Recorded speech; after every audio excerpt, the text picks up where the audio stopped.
40. 40 thing. Trying to do it. There we go.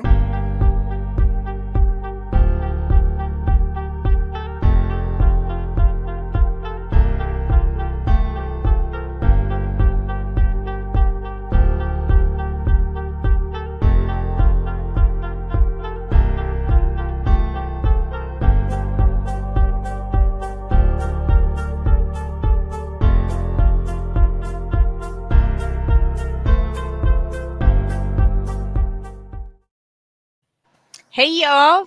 Welcome. It's Tuesday, May 28th, 2024. I hope everyone had a safe and enjoyable long weekend. And we're back at it on a Tuesday night. We are on hamiltonradio.net. You can hear the audio. Hamilton Radio, Hamilton iHeartRadio, Facebook, YouTube, Odyssey, Live 365, and there's a bunch of other networks we're on. But you know what? Doc G just hasn't gotten me the list. So we're all over the place. Anyway, tonight I'm excited because I'm joined with the one and only, let's see if I can say his name correctly, from the band In Theory, all the way from Mike Mustard. How'd I do, Mike? I messed it up. Almost.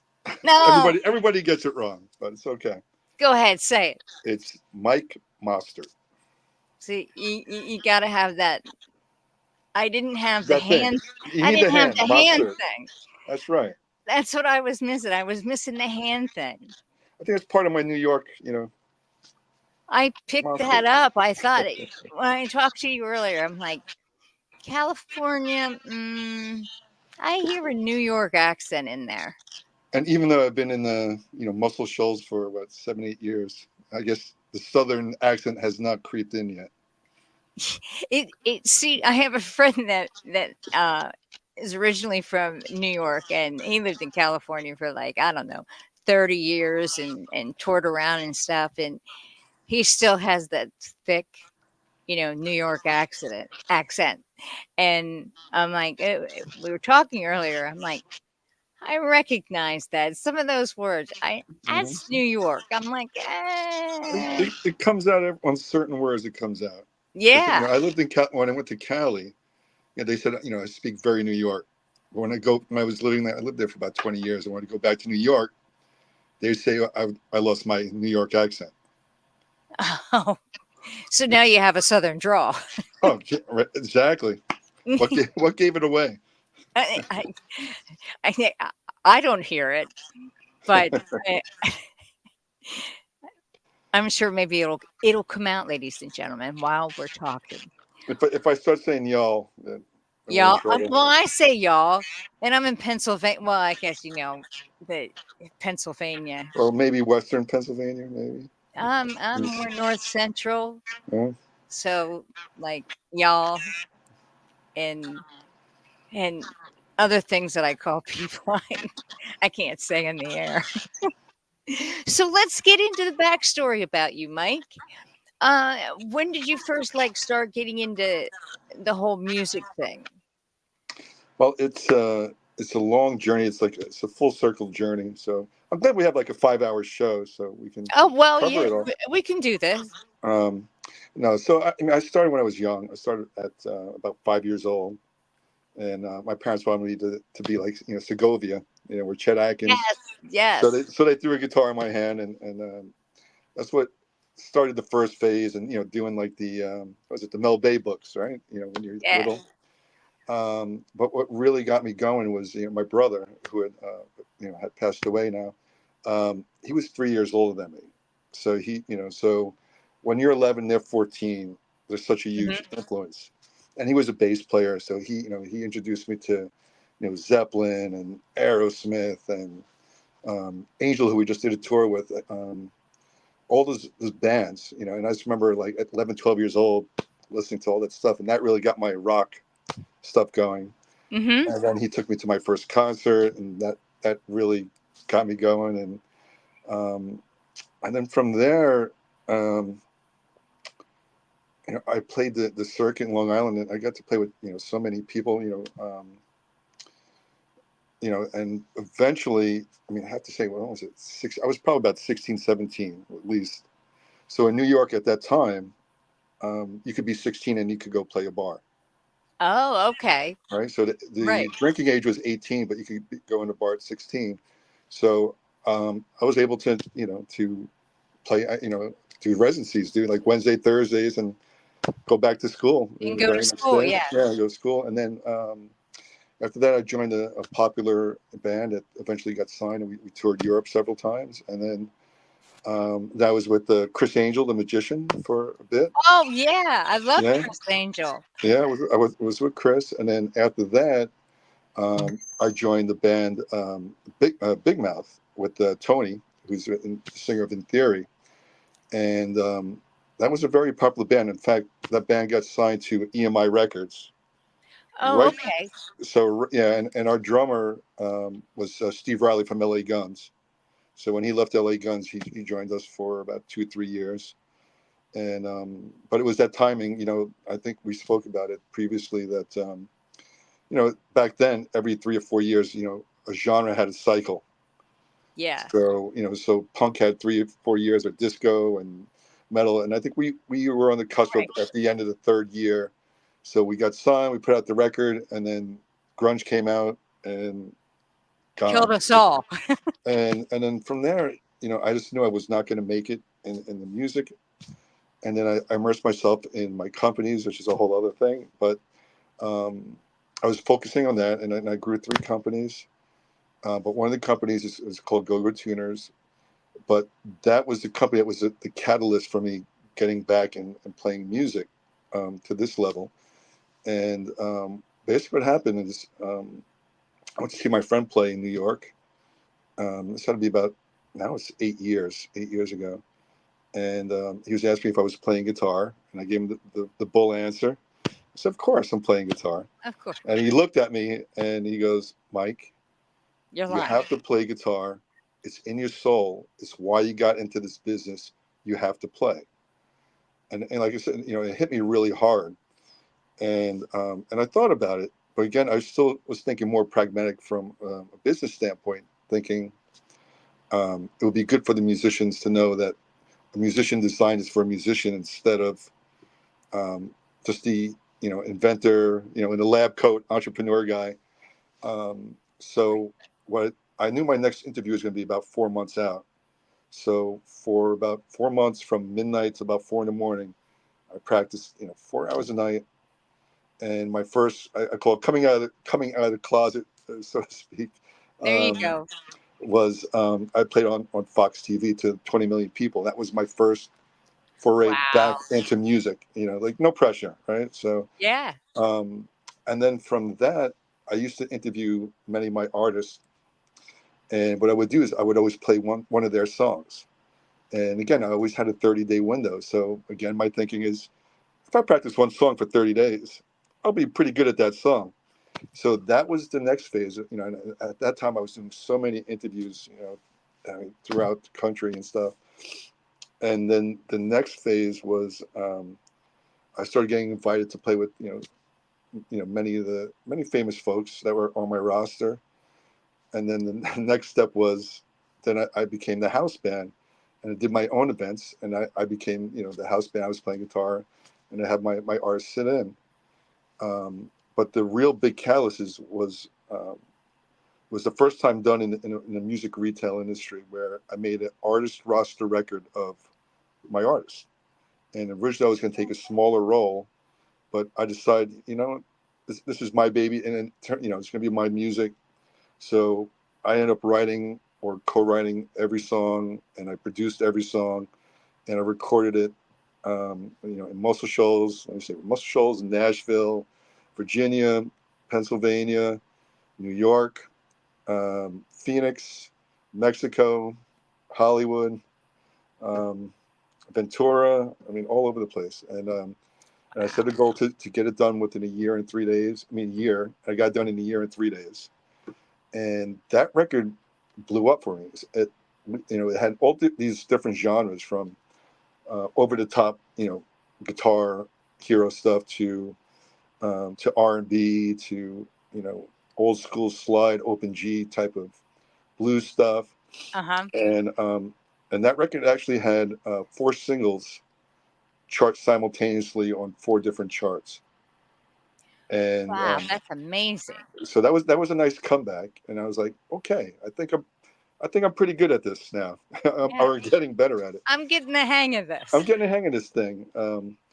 But from that, In Theory really blew up, and it just seemed to, very logical to bring, my musical partner, Tony Cavino from Big Mouth when we were at EMI, and make this version of In Theory, and we set some parameters of what we wanted to do, and the visions of how we wanted to sound. Like, I didn't want to do anything we've done in the past.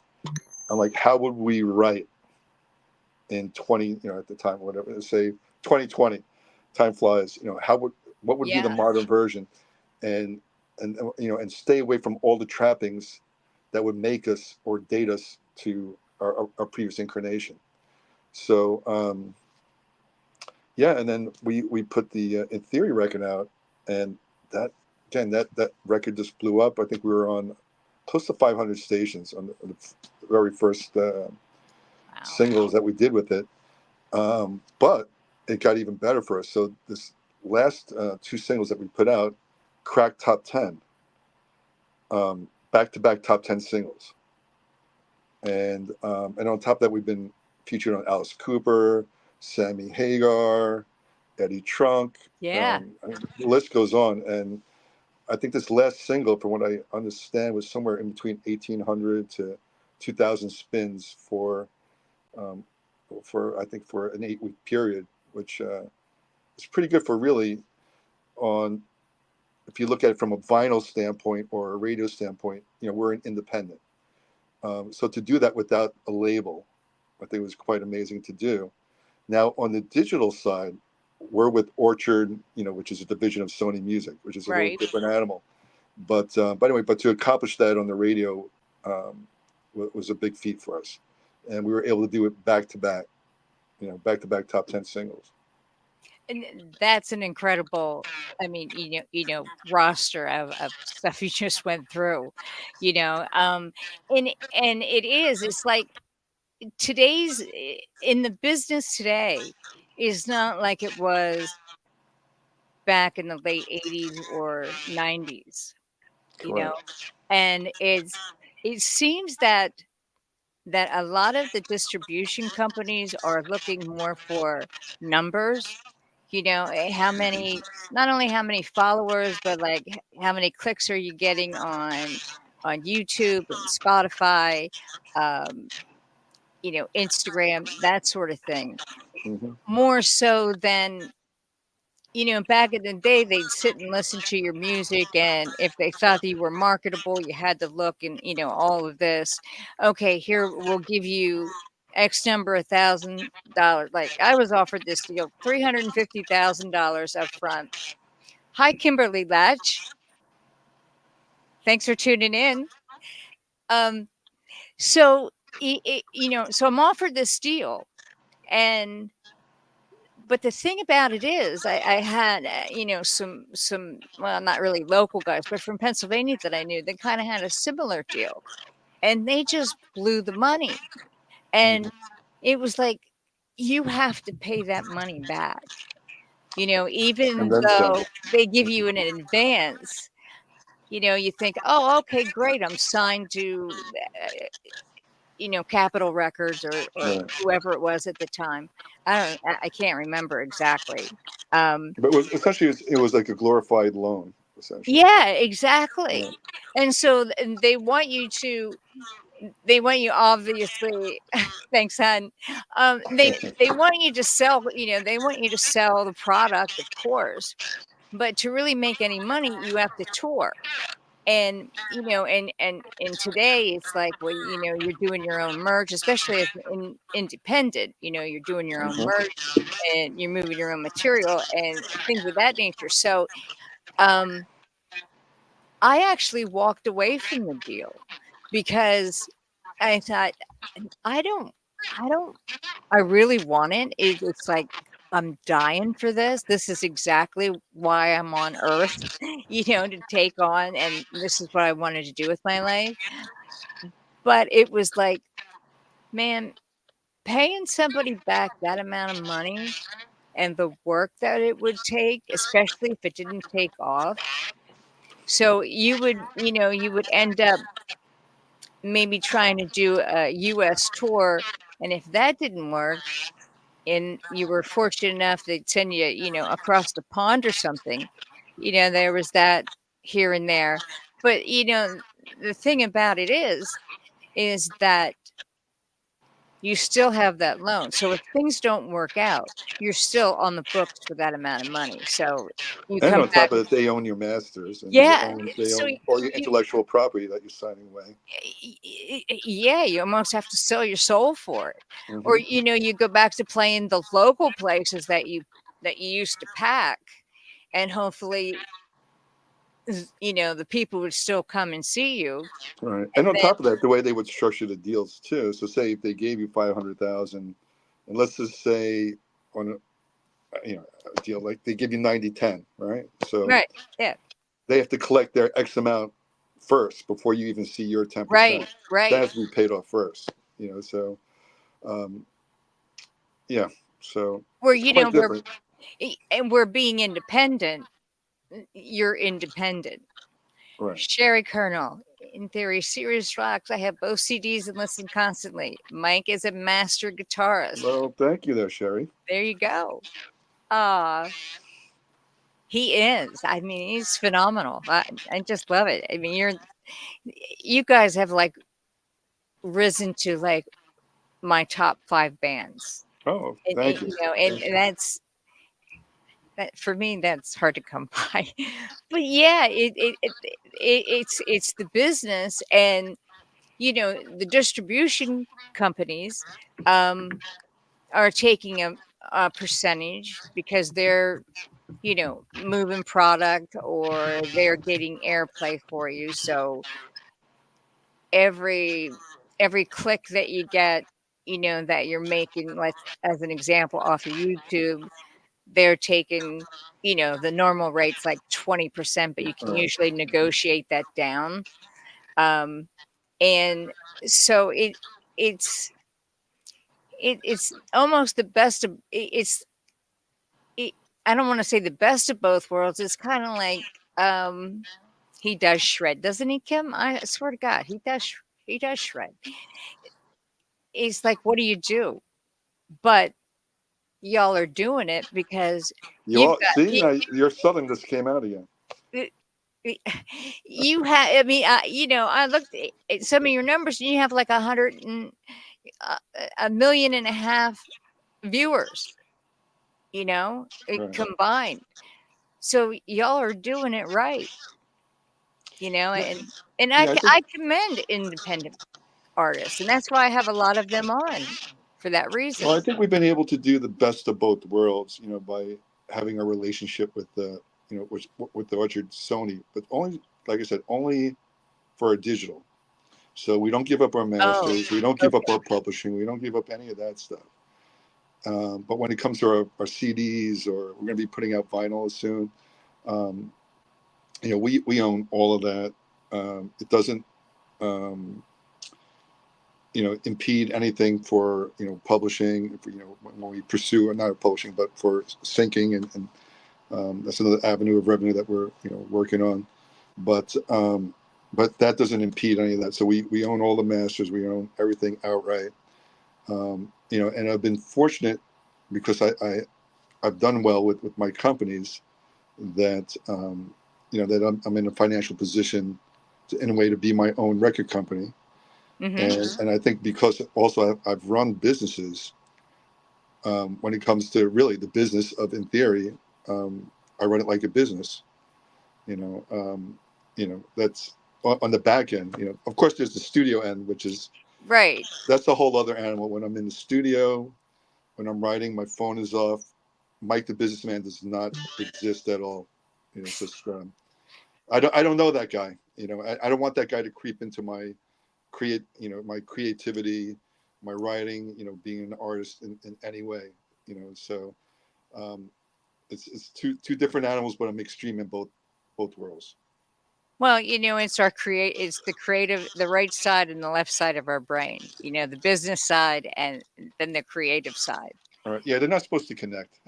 Eh, but somehow they come together in top, Right. and then they start talking and go, "What are you doing? What do you mean I'm I'm doing what I want to do? No, you should be doing this." And then you start having those conversations. Well, at least I do. I start having those kind of conversations with myself, and then I start talking, and that's not a good thing. All right. All right. So, Yeah, like I said, for me, it's my Achilles heel would be having my phone on. So, like I said, whenever I'm in the studio, it is off, and I don't talk to anybody. I'm off this planet. no, you have to be. I mean, it's like no distractions. It's your mind's in creative mode, and I think the more that you write, the better you get at it. Sure. It's just kind of like a muscle. If you're working out and you're trying to build that bicep, and you do so many reps, et cetera, that kind of thing. It's just like a muscle that you continue to train, and it's almost like touch and go. You don't know, what song's going to go and what song's not going to, what not.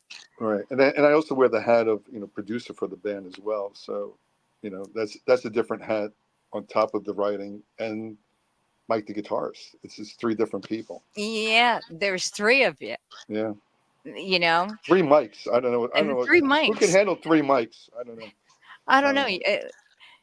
You could mic up a hell of an amp though with three mics. All I know, it'll sound pretty good, and it'll all right.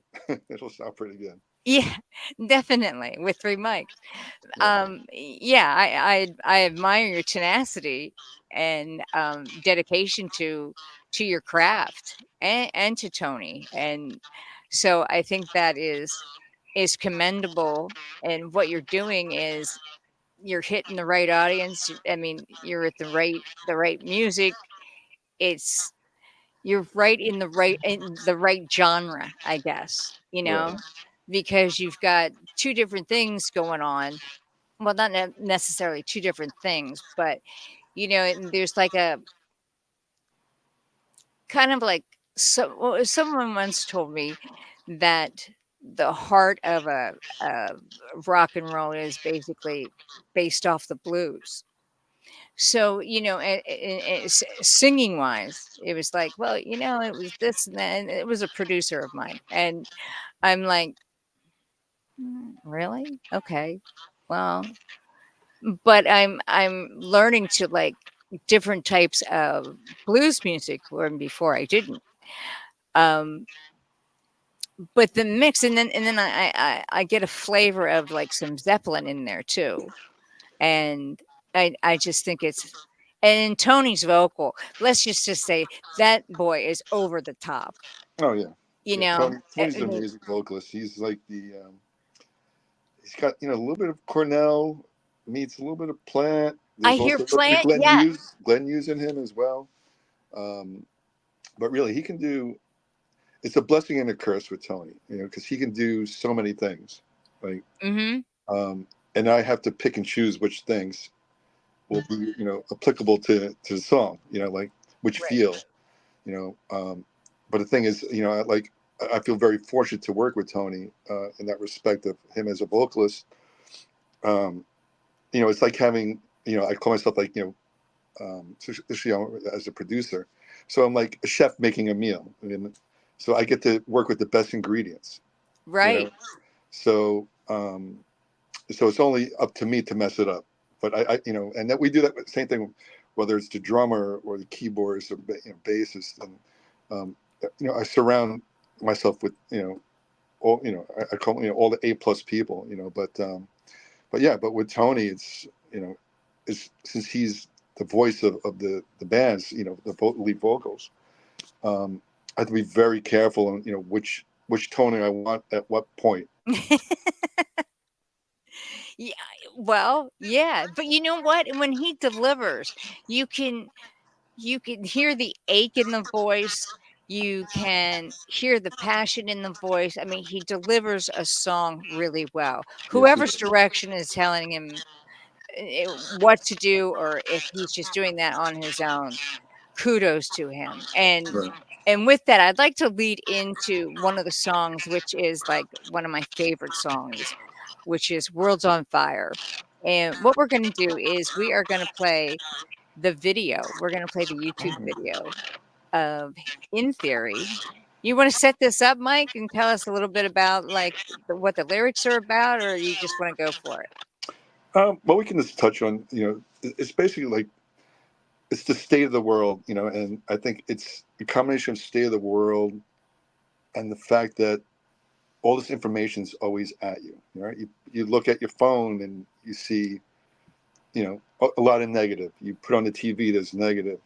And if you look at it, you would think the world's in chaos.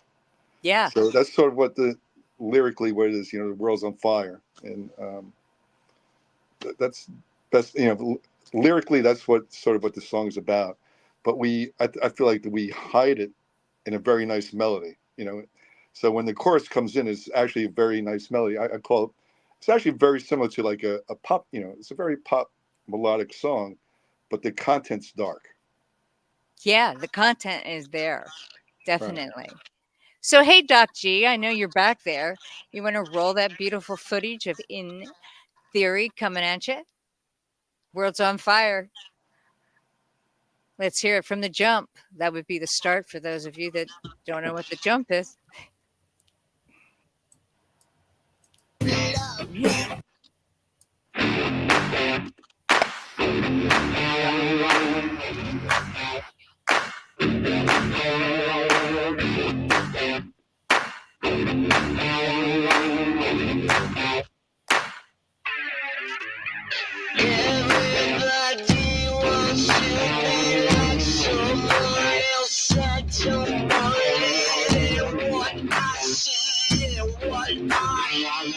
Don't you worry now. Take a look in front of your face. Give you love. We got to retrace. We think everything you know. System blown on as real near.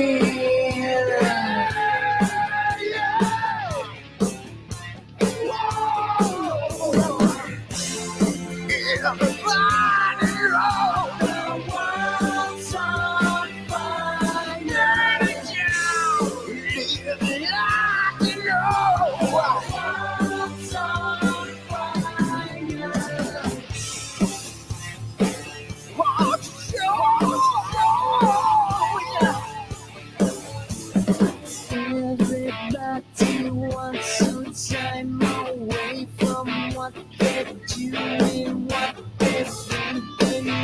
Everybody needs a little time away from still now. A little pick me up, you gotta pick me up. What you doing? You gotta pick me up. What you doing? You gotta pick me up. What you doing?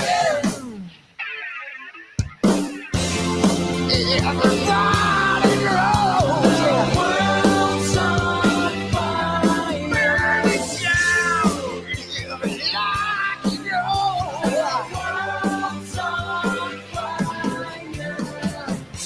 You gotta let go, gotta go away. It's time to take hold. The world's on fire.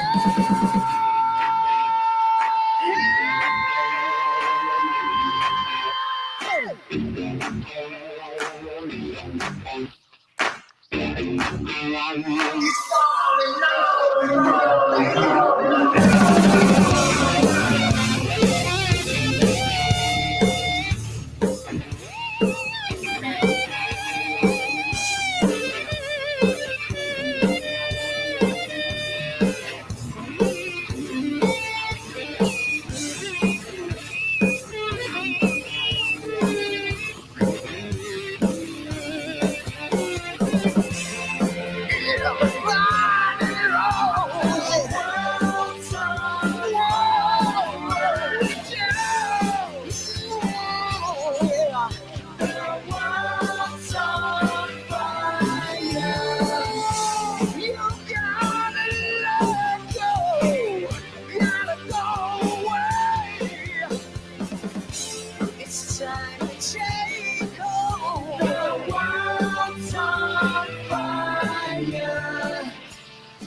The world's on fire. Yeah. The world's on fire. Excellent stuff from In Theory. How about it? I'm telling you what. Well, you don't bob your head when you hear your own stuff. Come on, man. You know, it's your stuff. No, I'm always like analyzing. Okay, maybe I should I should have done this, should have done that.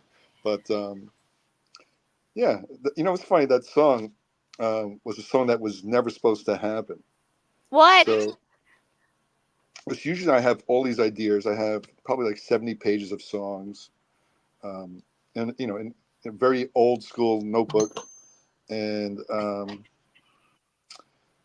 and oh, by the way, someone's trying to get on. See, keeps coming up error. Someone's that link that you sent. Someone's saying that error is showing up, keeps showing up on the to get in. But what I was going to say is so, and then on top of that, whenever I have a riff, I just save it on my phone. You know, again, so high tech Yes. that I am. I'm Yes. extremely high tech, and so you know, there's some things going on personally where I'm, you know, helping take care of my, you know, my family. So so 2 weeks out of the month I'm away, you know, from home to take care of them. But soon if I get back home, I always have such a need to be creative, and I just wanted to, you know, I just had to be creative, and I called the studio owner, and you know, he's been, you know, big shout out to Charles. He's been able to move people out of the way just to get me in there, because he knows my situation. And I went in there, blank canvas. I had no ideas at all. As far as something new, initially what I was going to do is I was going to do a friend who's actually a, you know, pretty famous guitar player, that we've done some shows together. You know, Jared James Nichols. I was going to do one of his songs, but I rewrote his song in my head with the orchestration, because I've worked a lot with the Alabama Orchestra, conducting them and writing stuff. And so I was going to do that. And thank God that Charles talked me out of it. He goes, Mike, you don't want to do that. Just do one of your riffs. Just riff. Yeah. So I said, okay, give me a drum loop. They put the loop on, and that first riff came out. Da, da, da, da. I'm like, okay. There it And is. then Charles and I started, you know, when him and I are in the studio, it's not an exaggeration. I mean, we do a minimum 16 hours at a time.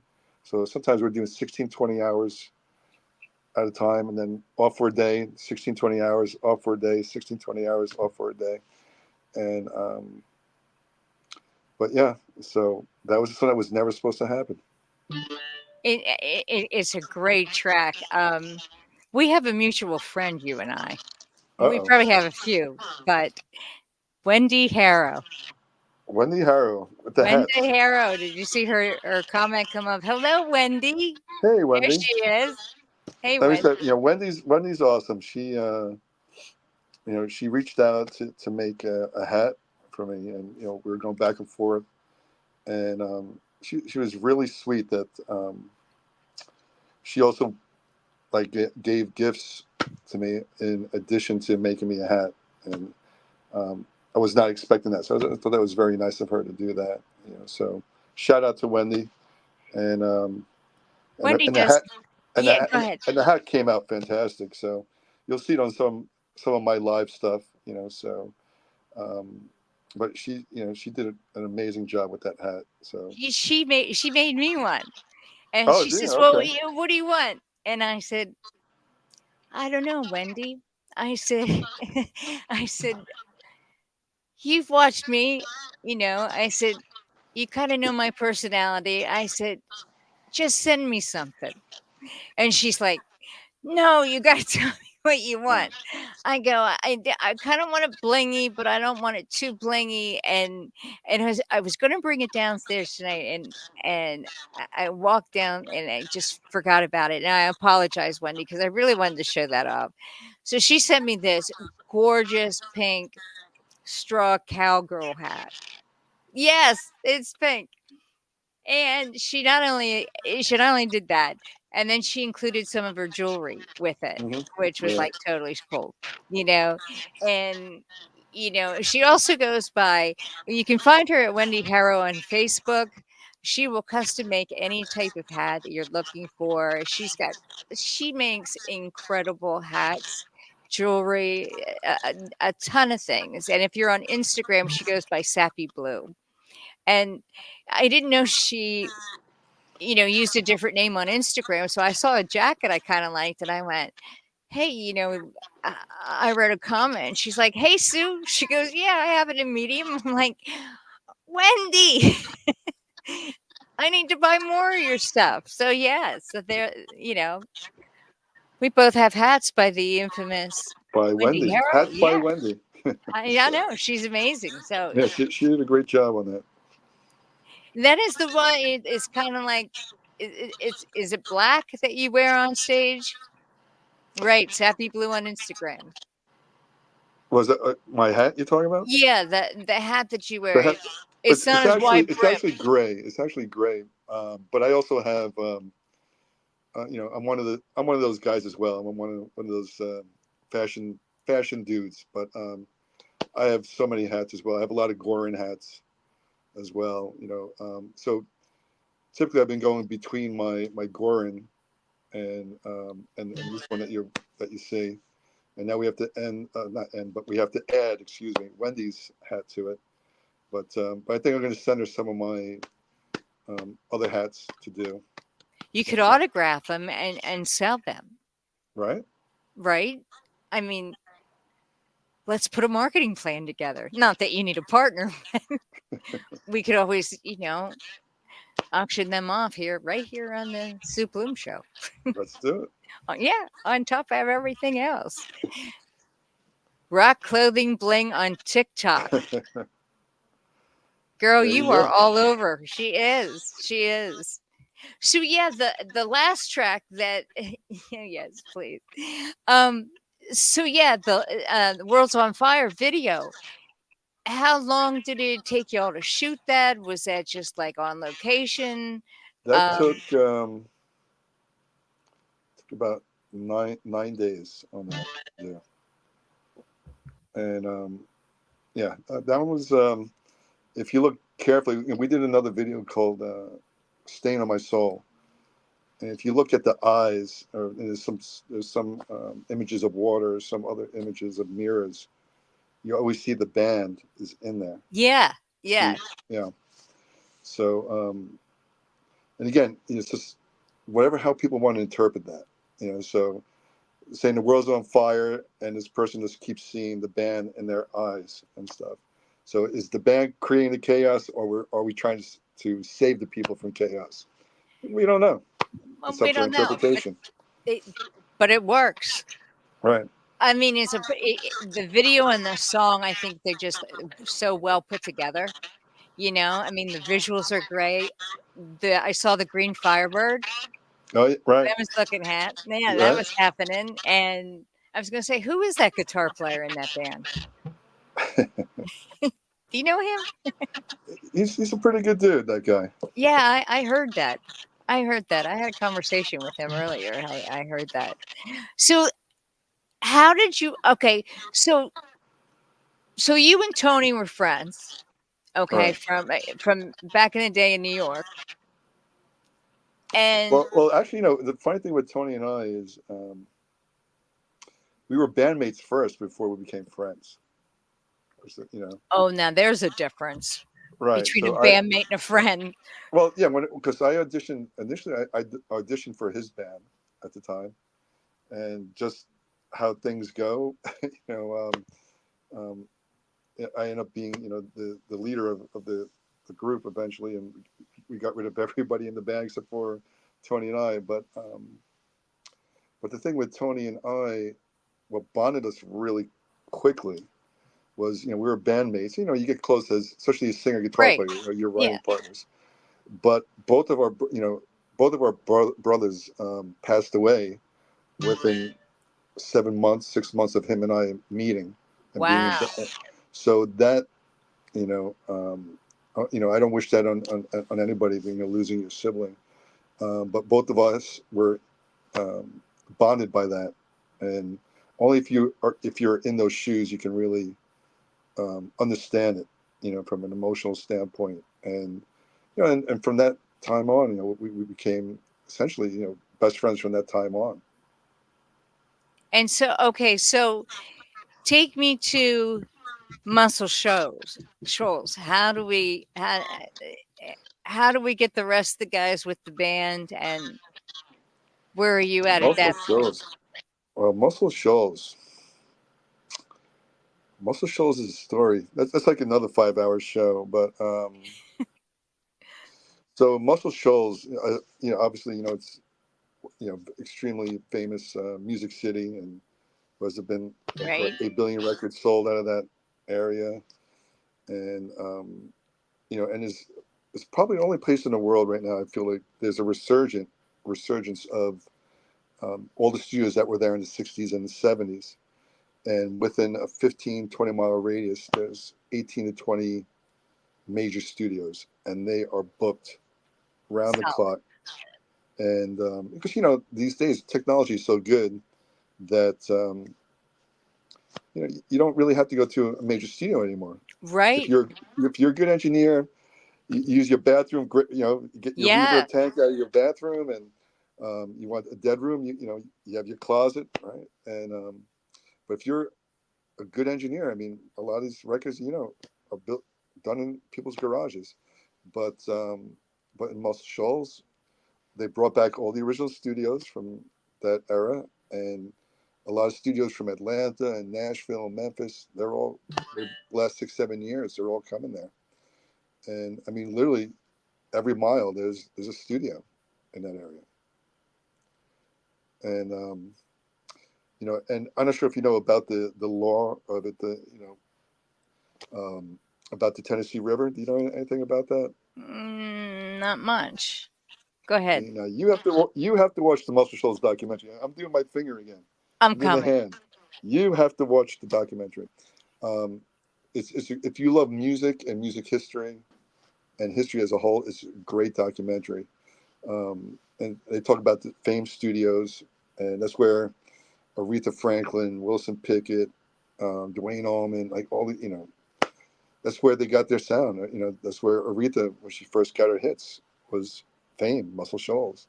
Wilson Pickett, that's where Lynyrd Skynyrd, they sing about in Sweet Home Alabama. They talk about Muscle Shoals. And there was a group, there's a little bit of, how people describe it. They always talk about the Swampers, but there's a Swampers and a thing called the Fame Gang. And those two sets of groups, just like, like LA had, I think, the Hit Squad, Motown had a name for their guys, New York had a name for their guys. Muscle Shoals has the Swampers and the Fame Gang. And they're responsible probably for 8 billion records sold at least, if not more. Wow. With their brand of R&B, there's something, what they say, it's something in the water, and that's why people come there. So Muscle Shoals is surrounded by the Tennessee River, and and back, 400 years, 500 years, however, it could be a little bit longer. The Indians lived on the Tennessee River, and they claim that they can hear music from the river, and that's how they came up with their chants, their dances, and all that was from the Tennessee River. And there's a lot of people when you go there, and even myself, you go there, and like when you asked me about my music background, and we were talking about blues, I was more always like a rock guy, Yeah. traditionally. But when I was in Muscle Shoals, all of a sudden I'm doing like Zeppelin Open G, I'm playing slide, I'm conducting the Alabama Orchestra, I'm doing R&B. These things I've never did before, but also it was just coming out of me. And I noticed that anybody that I bring to Muscle Shoals that's a musician has a similar experience. They always say, "Can you take me to the river?" And it's very spiritual for a lot of people that go there. They have to soak it in, and so I think for me, for musically, there's something about it, whether it's really true or not, but all I know is before that, my style was different, and but and now my feel is different, and I get called someone now all the time, like, Mike, you're like a blues player. Like on this last tour, I hear it all the time on the record. You play very blues. Where that's coming from, I don't really know, but Yeah, now I mean, it's the environment. I mean, you kind of feel it. You can it seeps into you, and it's like, yeah, you can be a rock person, but then you get into like an area that's a different. I don't know. You could say genre, maybe. Um, and it's like, oh, well, some of that's wearing on me too. I kind of dig that, well, but the funny thing is, you would think that would be the case, but it's just a really nondescript small town, and and in my house or in my car, I'm still listening to the same music I've always listened to. So it's not like you drive around and you hear blues, or you drive around and you hear R&B. Um, that's really not the case. So that's what intrigues me about it. Like, where is all this coming from? And now that's unless it's just a simple evolution of Mike the person, and Mike the guitarist. Mm-hmm. It could be just as simple as taking that time off from music, and maybe all these influences have crept in over the last 10, 20 years. Now finally, when I'm expressing myself musically, as a writer and a guitar player, maybe it's just all been in there, and now it's just coming out, and this is the place where that's the catalyst for it. For a lot of cool stuff happening. And like I was gonna say, there was a great documentary with a guy that you probably know, Steven Tyler, from a little band called Aerosmith. Oh yeah, Right? I think I heard of them. Right, he's done a They couple of opened things. up for Bon Jovi, didn't they? Probably right. Yeah, right, huh? But I was gonna say, but there's an interview, a great interview with Steven Tyler and Joe Rogan, and Steven Tyler talks about his experience of going to Fame Studios, and he went in there, and he said he just started crying. He can feel all this, the vibe. I was gonna say, like Etta James, I'd rather go blind. I mean, or her stuff is from there, but he just broke down crying, and yeah, so. But I know, it's like I said, that's the experience from almost every musician. That either it's, I think part of it's an inspiration because the history of it. So I think when you're recording there, you want to elevate your game. You know the history. Yeah, yeah. And So I who's think that's been there before. So it's like playing with better players than you are, Oh when yeah, you're like and that's the starting funny out. thing. All right, and that's the one thing that I'd say that's different there than in a lot of places. So in a very concentrated area, there's so many great musicians. Like there's, this guy, he's could be the guy working at Burger King, plays guitar, all of a sudden, like, oh my God, he's like incredible. Or, all these, this is so many, that's the thing. There's such a large quantity of great musicians, and I don't think you get that level of concentration in too many areas. Oh, definitely. Definitely. You're correct on that. I mean, I think that I try to surround myself with people that are and always have, that were better than me so that I could get to their level. And then once I was their level, then I try to go to the next level. It's like, how'd you get to play with them? I'm like, Right. it's just a thing.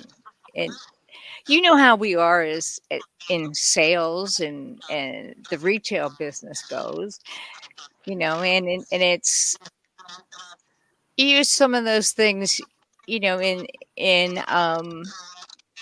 in your music career too, like you said, it's like half of just like the creative side, or I said that half of the creative side you have is the business side, and you the business end of it. And I've always, run everything kind of like a business because of being in business myself. I owned a recording studio for years, and so it's like being implanted into an environment where there are so many great musicians. It's like, who do I play with first? I mean, Right. who do you want to jam with first? So the Right. rest of the guys, like the drummer, the the drummer, the keyboard player, and the bass player, are they all from Muscle Shoals area? There's a yes and no to all that. Oh, But I have to give a big shout out to the keyboard. So if you ever, when you watch that documentary, and I'm pointing at you again, if you watch that documentary, The Muscle Shoals, there's a gentleman in that movie called Clayton Ivey. And Clayton's probably sold about 400 million records. Wow. He's music history. And he's a very interesting guy. When I was first introduced to him, it was almost like being introduced like to Prince. I didn't know who was, honestly, I needed at the time. There's always a story behind my stuff. So at the time I was like, this stuff needs keyboards. So they gave me a choice of, this is WizKid or this guy Clayton Ivey. And I was like, Clayton Ivey sounds kind of Southern to me, Muscle Shoals. Yeah, really. That was my logic. I didn't know his history. I didn't know his background. I'm like, that sounds like the guy that should be on my stuff. I never heard one note at the time prior. And right, what a way to pick people. But my instincts never been wrong. Rarely wrong, I should say. Or my gut. When your gut's telling you like, yep, this is right. So before coming down to the session, they said when he's coming in, he's kind of like a surly, grumpy guy.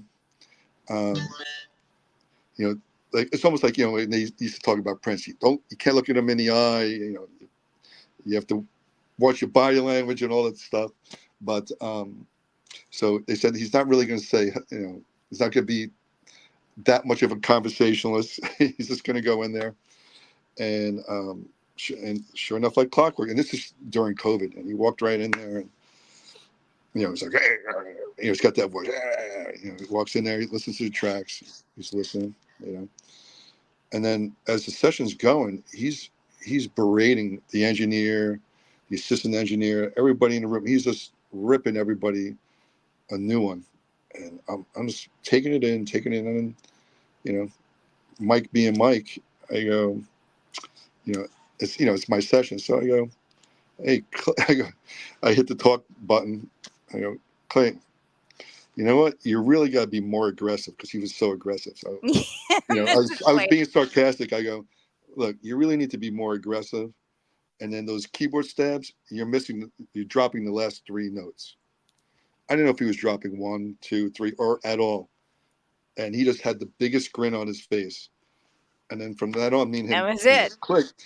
And then he got out of the room after he did the session. And I got to see, he really, I think, honestly, out of all the musicians I've worked with, I think he's, to me, like probably the best musician I've ever worked with, period. Meaning his musicality, his knowledge of music, and the way he can still be expressive without, when you're too theoretical and you start thinking with your brain instead of with your soul, you give up. You give certain things up, and he's able to excel on the highest levels, and he's just an amazing man to work with. But anyway, so he got out of the room, and like I said, he was the surly guy. He comes out, and he goes, and he has like, I'm gonna do my worst Southern accent. He goes, boy, thank you for letting me play some live music, like real. He said, what do you say? Thanks for letting me play some good live music again. Like, I don't get to do this. I'm not sure if we can curse on your show, but he goes, we don't get to do this shit down here again. And he just loved it. He goes, thank you for, that was it. thank you for letting me play real music again. There you You know, go. Yeah. because again, he's known for a certain style, so everybody hires him out to get that Muscle Shoals sound. And here I'm like, no, like I am using that Hammond B3, and that thing sound. Yeah. No, yeah. I mean, it was loud by Marshall, with this rotating speaker on top. But we put that Sure. thing in a closet, and so anyway, so he said, thanks for playing, letting me play real music. And then he took me to another room, and then, the 15-year-old kid came out of him. And he's like, oh my God. He goes, Mike, this sounds like Deep Purple. It reminds me of when I first saw, Zeppelin live. And he was talking about all these concerts he went to and how this music reminded him of that. And he just loved it. And we talked for the next hour, and then sure enough, like 3 or 4 days later, I'd call him in for another session. Now this time, now he's got his Jack in the Box, he's just sitting there, he's just chatting away, and just talking about everything except for music. We just chat for an hour, and then finally I go, so what do you think? We're going to do music, or we're just going to talk all day and eat burgers? And so he just starts laughing at me, but he's that guy, like, I'm not sure if you know about the chart system in Nashville and Muscle Shoals. It's based on numbers. It's the music. Right. Yeah. And Muscle Shoals has their own. It's a variation of Nashville. And but there's like a thing in town like this. Like if you can play a Clayton chart, you've sort of like made it in Muscle Shoals as a musician. And I think everybody has one on their phone, or they have one saved. They have one of his charts. So I think that was kind of funny, but for me to actually, like, again, I didn't know all that until, years later, that there was this thing about him. But the fact that I got to write charts for him, Yeah. and so by the fourth song, I've done other genres of music with him, and basically I sit literally 3 feet away from him. So I'm in a way, I'm acting as a conductor for him. And I know that, especially people in town, they're actually surprised that he lets me do that, because he doesn't do that. He will not let anybody else do that. And I'm literally like this close. And I'm like, no, try this. No, try this. No, that thing you did there, let's try it on another part. And, and he's and like I said, I look up to him, and he's taking my direction. I'm like, wow, this guy's taking my direction. But yeah, so that's been a funny thing with him and I, where, that basically I think I bring out the kid in him musically, so, and I have videos of him like this dancing like to our stuff, and, and I show it to people in town. They're like, that's not him. I can't be just. Yeah. That's when like it's clicking. Right. And that's when that you've got a good thing going, Yeah, and then like fans are like that. And he was that guy, like, I remember we were like, first or second time in the studio with him, and it was actually the end of one of his, I think it was a River song, and he's that guy. He's like, oh, it needs a G minor 11th, 9th, whatever chord it was, and the four of us just looked at each other and like, yeah, that's what it needs, a G major 9th, 11th, 8th, whatever, but only he would come up with something crazy like that. So they're good stories. I'll tell you what, though, Mike, the time is coming up, unfortunately, and we could talk and talk, and I would really like to have you back, because yeah, definitely, because there's like so much stuff we didn't even touch on, See, you get me going, and see, I know. Come out. And that's how I am. You can't. Sometimes you just can't shut me up. But for those that are listening and hearing, check it out. Go to intheoryoriginal.com. Intheoryoriginal.com. And thank you, Sherry. Thank you, Sherry. You can check out the EP that's coming out, buy merch, sign up. Know where they're playing, their schedules out there. You have got to follow these guys. They are in rotation on Hamilton Radio, hamilton.net, hamiltonradio.net. If you have one of their favorite songs, you want us to play it, send us a request. The more requests, the more we play. You can also find In Theory on Instagram, Facebook, YouTube, TikTok, SoundCloud, Spotify, and over 500 radio stations in the country. Thank you, Mari. Thank you. I'm sorry I Thanks, didn't Mari. get a chance to say hello to you earlier. Thank you, Mari.